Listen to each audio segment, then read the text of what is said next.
It's Andy Falaspo boxing down at Riley's gym in Sheffield, joined by the Hurricane Nicola Hopewell. How are you? I'm good, thank you. How are you?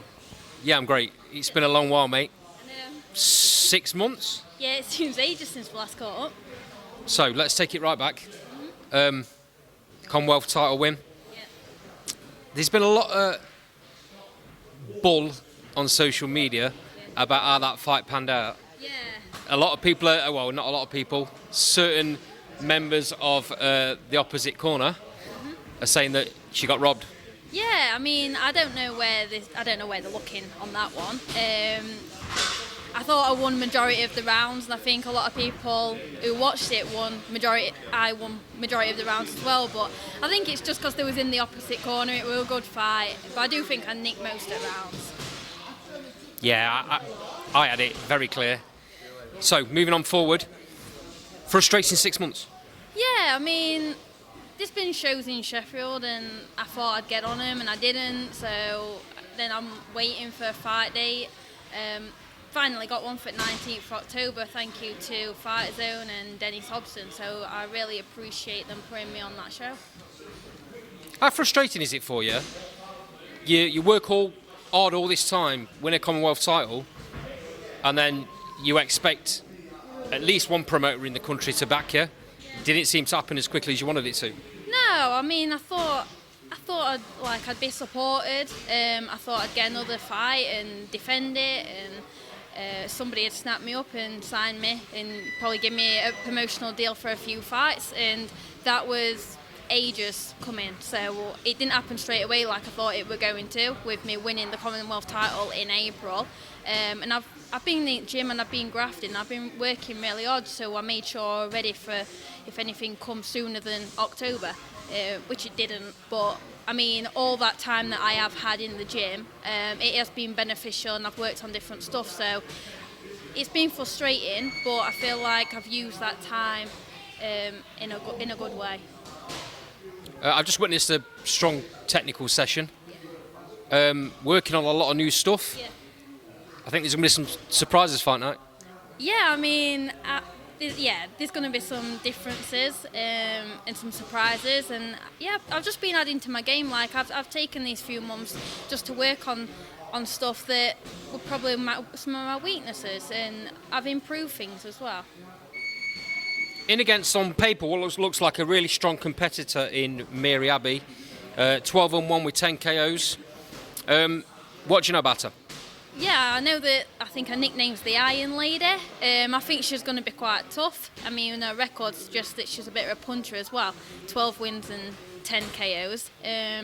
But yeah, I've been working on stuff that is going to give me the advantage in that fight. Records can be a bit deceiving, so let's see how it pans out. But she has got a win over Lauren Parker back in the day. Lauren Payne back in the day. Yeah, she has, and I have seen that fight as well. And I've had a look what Laura did, I've had a look what Mary did, and what can I do? So I get the win against Mary. Okay, I know that you're not going to look past Mary, and it's all focus on that. But clearly, you're in a really interesting division, especially UK. Some fantastic stuff going off. Looks like you're on the way to moving away from the Commonwealth once you've had this title defence. Is that the plan?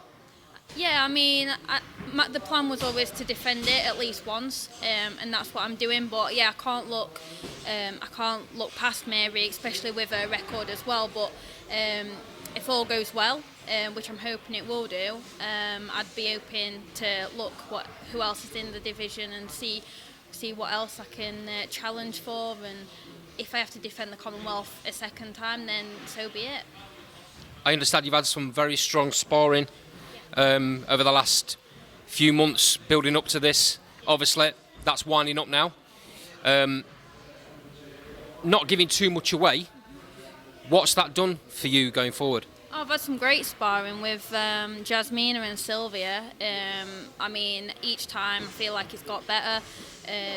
Like in different things that we've been doing in the technical sessions, I've been practicing in sparring. I've been working on them until like they start flowing. Because there's things when you are learning new little things and adding things to your game. You've got to practice them a few times. They're not going to work straight away. So I think in the sparring, I've had to just take a little bit of a step back, and it's not going to all go my way because I'm working on new stuff. So I am going to get caught when I'm trying different things. But now we're nearly at the end of the camp. I feel like the things we have been working on, like I'm not getting caught when I'm on the way in or on the way out on the things I was at the beginning of the spar. So I feel like it's going really well. So 19th of October, Skate Central in Sheffield, Fight Zone. Excited? Yeah, I'm really excited. I feel it'll be a good card, it'll be a good night. So yeah, if anyone wants tickets, just get in touch with me. I've got some left. Going really well, they understand. Yeah, they're going really well. So yeah, get in quick, and all support is greatly appreciated. Headlining? Yeah, so that's exciting as well. Headlining for the first time as well. Female headline fight. So if there's any female boxers out there, up and coming, amateurs, it'll be worth coming along and see how it goes. So the girl you've been sparring with, Jasmina, she was meant to be fighting Chloe Watson for the European. Chloe got injured, so that hasn't happened so far. Whether it will or not, obviously, is down to the European and whatever. Surely you've got to be targeting, if Chloe's still champion, Chloe going forward. I mean, yeah. I've just got to get through this fight first and see how that pans out. But I'll be looking at other people in the divisions. I'm not one for calling people out, but you've got to look who's in your division, and you've got to look what's next. Okay, just away from your fight for a little bit. There's been a lot happening in the boxing world. Seems the female side of boxing has taken a bit of a nosedive, maybe, perhaps the wrong word, perhaps been put on the back burner a little bit. Is that a little bit worrying going forward for female fighting? Yeah, it's a bit worrying, but it's frustrating as well because only a few months, even probably just last year, like female boxing was on the up. And now all of a sudden, promoters aren't putting female fights on it as much as they would do. This fight is getting dropped from promoters, and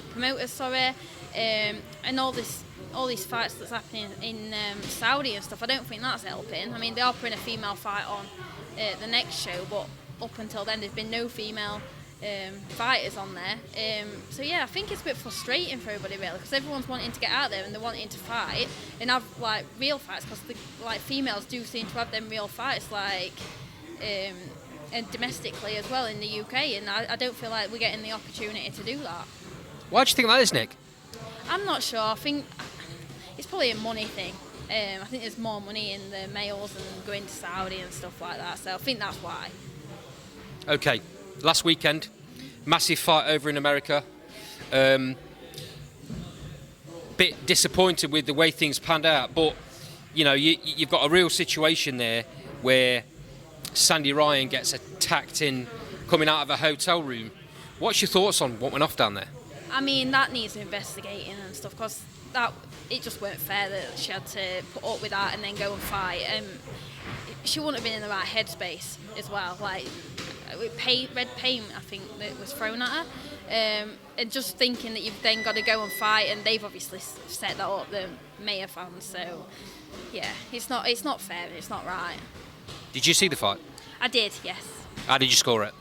I do think probably Maya did nick it, but before the fight I did say Sandy was going to win it. So, but then all these factors might have played into how the fight went, because emotionally it would have got to Sandy.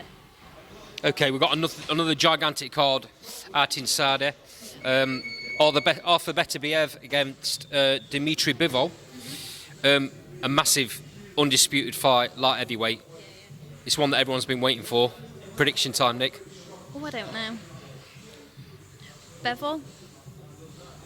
That's what I think as well, to be fair. It's a tough one, though. You mentioned that there's a female fight on the undercard. With Sky Nicholson fighting Raven Chapman. How do you see that one going? I think it's going to be a good fight, but I think I see Sky nicking it. I think she's too quick and she counter punches a lot, but I've just got a feeling she's going to nick it. Yeah, it's an interesting fight, isn't it? Clash of styles. Yeah, it's a clash of styles, but looking at how each of them box, I think Sky's probably going to counter punch everything Raven's going to throw. So I think that's where she's going to score the points and get that win. Right. Just before we disappear, end of the interview, mate, tell everyone, look down the camera, tell everyone where they can get these tickets from for your fight, 19th. Yeah, so 19th of October, Skate Central in Sheffield. I've got very limited ringside tickets available, £100 with a meal, but I've got some standard tickets available, £50. Just drop me a message. I'm on Instagram, Facebook, Twitter. Just get in touch and I'll sort them out for you.